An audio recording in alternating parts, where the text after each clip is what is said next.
parler d'un jeu qui a fait polémique au point d'avoir été interdit en France. C'est parti!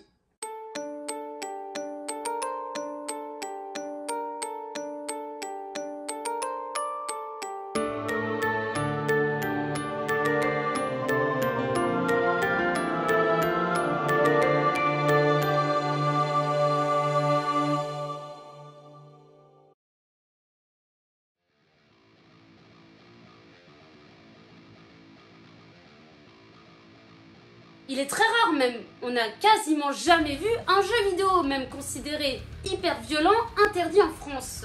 Et pourtant aujourd'hui je vais vous parler d'un jeu qui apparemment a dépassé les limites.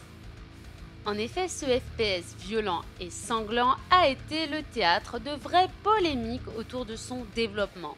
Après un premier opus extrêmement controversé, le deuxième a été encore pire que le premier. Je veux bien sûr parler de Postal 2.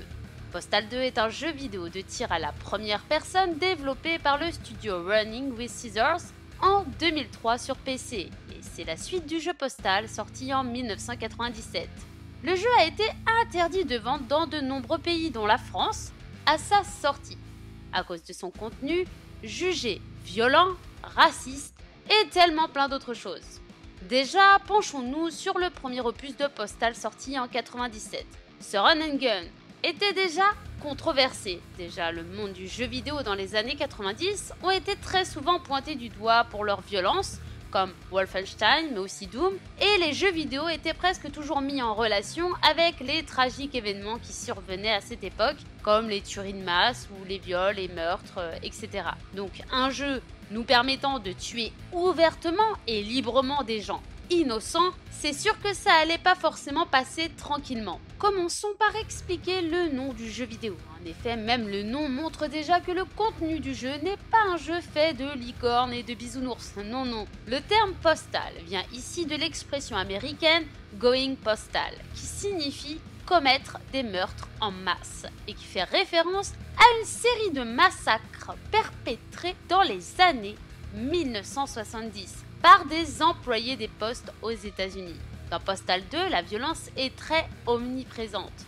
On incarne donc ici un homme portant des lunettes de soleil et un grand manteau noir et possédant des comportements hystériques appelés Postal Dude. Dans la ville fictive d'Arizona où le protagoniste devra, du lundi au vendredi, faire plusieurs quêtes différentes qui aboutira au final à une tuerie. Comme par exemple, devoir braquer une banque ou même les passants car on n'a pas assez d'argent pour les achats. Après, le joueur est libre d'utiliser la violence ou pas pour arriver à ses fins, et c'est d'ailleurs en faisant remarquer ce détail que les développeurs se sont défendus de la polémique. Mais le souci c'est que le jeu semble bien diriger le joueur vers le choix de la violence. Rien que par le fait que les passants par exemple peuvent attaquer d'eux-mêmes le joueur sans raison, mais aussi en titillant la patience du joueur dans certaines conditions comme par exemple des énormes files d'attente qui nous poussent à se servir d'une arme pour avancer plus vite. Et c'est ça la dynamique du jeu, un jeu avec des quêtes mais qui sont perturbées par des obstacles extrêmement irritants et difficiles, nous faisant perdre patience et nous poussant ainsi à massacrer librement les gens pour pouvoir vraiment remplir la mission. Alors oui, certes, le jeu n'est pas non plus magnifique, mais il contentera les joueurs qui aiment bien tout faire péter et faire une véritable boucherie en mode bourrin. Parce que ici, si vous aimez le gore, vous êtes servi. Ce monde ouvert a des ressemblances avec GTA, mais en ultra plus violent et en beaucoup plus petit. Ce jeu, No Limit, est un jeu qui fascine et qui sait faire parler de lui.